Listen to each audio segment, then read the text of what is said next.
You're very welcome to the Taoiseach's meeting room here at Government Buildings, where I'm joined by Taoiseach Micheál Martin in his first interview since taking office on Saturday.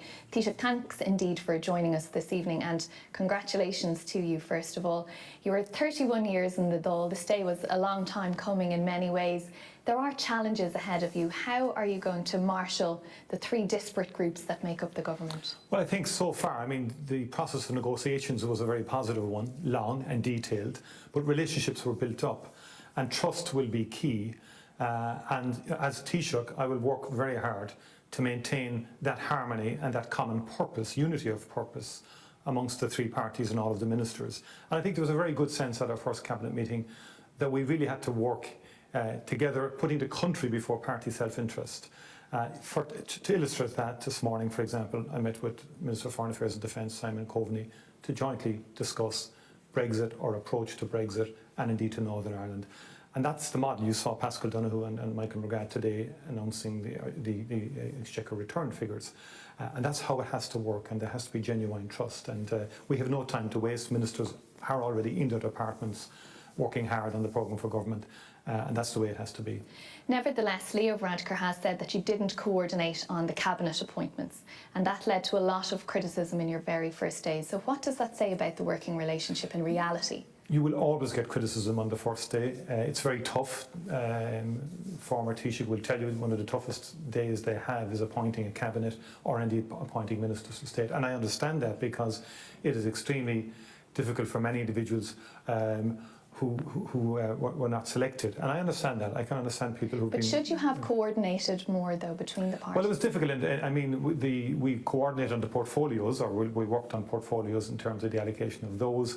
I think it's difficult, in terms of the appointing of individuals, because one has to talk to individuals, one has to discuss it with them. And we both had different sets of circumstances, whereas in the Taoiseach's case, there were many ministers losing office. In our case, because we haven't been in power for 10 years, or in government for 10 years, there was a pent-up sort of anticipation and desire, understandable, for many, many people to become a minister. And unfortunately, we didn't have enough positions. So, likewise with the Green, it had its issues. But one of those most disappointed, and it dominated your first few days in office, was your deputy leader, Darragh Calleary, who voiced his disappointment and his anger here on 6-1 and elsewhere. Government chief whip to the man who was your chief negotiator for the programme for government. Many people would say, how could you do that to him? Well, first of all, there's no chief negotiator. There was a very strong negotiating team. And obviously, the portfolios we have are in terms of housing and health and public expenditure. I was very anxious to hit the ground running on those, and Darragh O'Brien in housing, for example, has been covering that for a number of years as opposition spokesperson. Likewise with Stephen Donnelly. So from that perspective, it is very difficult and it's very tough. But Chief Whip is a very important and influential position in any government. But do you think anyone believes, not least Darragh Calleary, that Government Chief Whip is equal to being a minister of it? Well, I can go through the likes of Seamus Brennan, Dermot Ahern, Bertie Ahern himself, others, all were chief whips. They wield significant influence. They're at the cabinet table. They work with ministers, they work with the parliamentary parties. And in fact, back to your original question, the tripartite government, I need an experienced, able person who understands Dáil Éireann to pull this together in terms of the legislative programme. For example, we have a very heavy legislative programme in July to deal with the job stimulus programme and economic recovery. Darragh is working very hard on that now, and it's very difficult, it's very tough on him. He's a very able individual, that I accept totally, but I do need that quality as Chief Whip as well, and I wouldn't understate the importance of the Chief Whip's position. And I've seen in previous governments that I've served in the critical role that a Chief Whip plays, also in terms of reforming the Dáil itself and the Oireachtas with other parties. OK, well, let's look at some of the challenges that are ahead. The biggest one, of course, is coming out of the COVID-19 crisis, yes, and the financial problems that come along with that. If we can look at education first briefly, the latest interim advice on how to reopen schools in September, principals have said it's unworkable, it's confusing. Why are we not at a position now where we have a plan to reopen our schools? Well, it is interim advice, and as far as I'm concerned... But the clock is ticking for something to still be interim. As far as I'm concerned, I'm in government now the last week. The most important point is that we open our schools at the end of August. The development of any child, in my view, is the key issue here for us and for me as Taoiseach. Children need to be back in schools in terms of their life chances, their development. Their life chances will be irreparably repaired if we do not have schools opening in August. And I don't think anyone disputes that, but the problem is the plan is not there. Well, sorry, there's a hell of a lot of planning has been done so far, and we still have some time to obviously work on that, and we'll monitor that interim advice, and that will change over time, I have no doubt. But our task, and I want to make this very clear, is we want to reopen our schools as fully as possible to normal at the end of August, both primary and second level. It's extremely important for young people and for children that happens in terms of their own development and education. And I think that is the focus, that is the target, and that's what we're aiming to do. Okay, now another big issue concerning people is that of international travel. Your own Health Minister, Stephen Donnelly, voicing concerns on Morning Ireland this morning. We've had the Chief Medical Officer telling people actually to cancel their holidays. The current advice, as per the previous government, is that a list will be published this day week of countries that it's okay for people to travel to. Is that still your intention? Yeah, the situation is the Cabinet Subcommittee will meet on Friday, and we're working now in relation to this. I mean, I am cautious about this, I have to be clear. To me, we've made great progress in suppressing the virus or getting the community transmission very, very low. We have to be very careful that the next steps don't in any way undermine that progress, because we've just spoken about schools. That is a target. If something was to happen between now and August that caused a spike, that could jeopardise schools reopening. The other strand I'm very concerned about is non-COVID illnesses and disease. I want our health services free enough to deal with many, many conditions that haven't been dealt with because of the COVID impact on our health service and health capacity. That said, obviously we will take advice from the public health authorities on Friday. So there may be a change to what's out there. We look at, obviously we have to look, for example, in terms of procedures, for example, at airports. Well, if we were to, what would need to happen at airports in terms of potentially some testing, contact tracing here when people arrive, for example, that has to be at top notch in terms of speed and so on. What are the criteria and how airplanes will work, how ports and so on, planes and boats and the actual protocols on all of those. So there's a lot of issues to be sorted out. But what is worrying the public health officials and what is worrying me is the continuing volatility at international level. And some countries that were doing well 3 weeks ago are not doing as well now. And so I think we have to be very cautious here, because our economic recovery depends on continued suppression of the virus.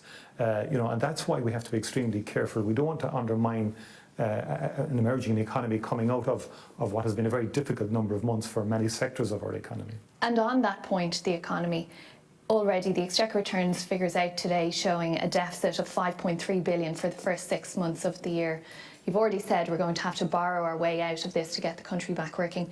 Is there an extent to which, or a limit to which, you will go to borrow to get the country back working? Well, obviously, I think this year we're looking at potentially anything from 25 to 30 billion of a deficit.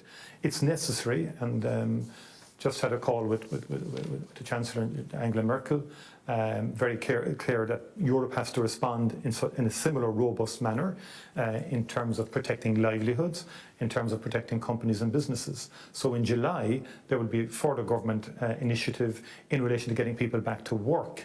And that's why July will be very busy in the Dáil, because we have a number of bills that will underpin that. Credit guarantee scheme, microfinance bill, all designed to give extra supports to small to medium-sized companies, the engine room of our economy. We have to help those companies to come back. Extending something like the wage subsidy scheme, then the pandemic unemployment payments, they're both due to run out in the middle of August, 10th of August. They are, and we'll be looking at how we fine-tune those, how we target those, how we prioritise those in terms of... So there may be something after that? People won't just essentially fall off a financial cliff? No one will be falling off a cliff. Okay. And I think it's very important that we maintain viability of many companies that in ordinary times would be viable. And so there are cash flow issues, there are capital requirements for companies to reopen under COVID conditions in terms of health and public health conditions. But I think we will get through this, but we have to be prepared to invest in the first phase of this. And government is committed to doing that and working with our social partners, working with all involved to enable safe return to work, but a restoration of economic activity. That's a lot of borrowing, though, and that just puts the problem down the road. Can you promise people that there won't be a return to the austerity measures that we saw after the last recession, the last time the Fianna Fáil were in government? This is a different recession. It's a different economic crisis in terms of what has happened, in terms of the COVID, which has shut down normally thriving businesses. And the effective way out of this is to create additional investment and funding into the economy right now into next year. But obviously then that will enable us to come through this. And then in the latter end of the government's term, obviously we'll have to correct the balance and so on like that. What we can do so with economic growth being the key factor in enabling us to do that. Now on that, you've said that you want to be the Taoiseach for all people, you want to work on a recovery for everyone in Ireland. Sinn Féin has been critical of this government, that it doesn't represent the type of change they say that the electorate wanted when it went to the election way back in February, as we remember. Will you be Taoiseach for the whole country? What can you do for those people who are suffering the most right now? Absolutely, and I think this programme for government does represent very fundamental change. Particularly in terms of dealing with climate and in terms of helping people to cope with the challenges. Climate doesn't do much for people who can't afford a home or their rent. I'm just going to come to that, and helping people to deal with, for example, access to housing, which is extremely important. Darragh Bryan's already in his office working on that in terms of both affordable housing and in terms of public housing. Health is not just in the context of COVID, but we have an opportunity now to try and really develop long-term capacity within our acute hospital system, and also through investment in technology, change the nature and the quality of the engagement between our doctors and patients, both in terms of outpatient consultations, perhaps online, and also primary care, GPs, and how they interact with patients. And I think that is critical. The investment in technology will be very significant.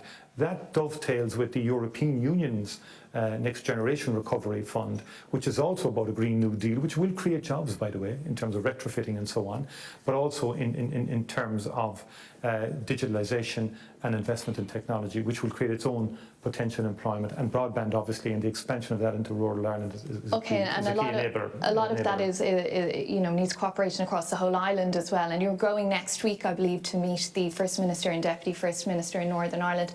Are you concerned that the current row over the attendance of Michelle O'Neill at Bobby Story's funeral could lead to the collapse of the Northern Ireland Assembly? Well, first of all, as Taoiseach, and having been a former Minister for Foreign Affairs, I've been passionate about a shared island for all my political life, and I've worked very hard towards that.